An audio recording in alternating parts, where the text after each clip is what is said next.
farzand ko'ra olmayotganligimizga aybdormanmi?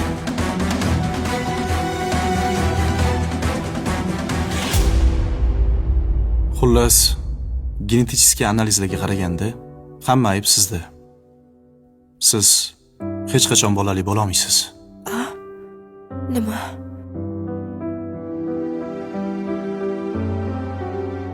Risola, tashqariga chiqib tur. Iltimos. Doktor sizga bor haqiqatni aytaman. To'yimgacha rosa ko'p qizlar bilan yurganman. Juda ko'p qizlarni baxtsiz qildim. Va'da berib tashab ketdim.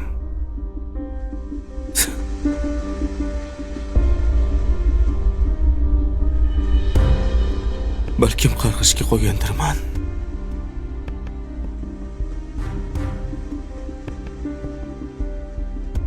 Sizdan o'tinib so'rayman. Qancha pul so'rasangiz beraman. Qancha kerak so'rang.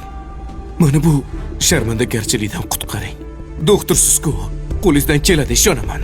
Qancha kerak?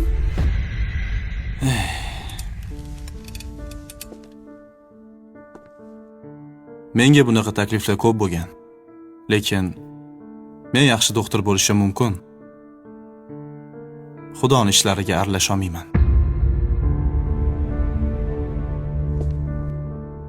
Sizni 1-2 oy aldab pulingizni olsam ham bo'lardi.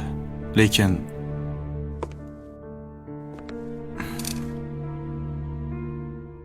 meni ham xuddi sizga o'xshab jazolab qo'yishdan qo'rqaman.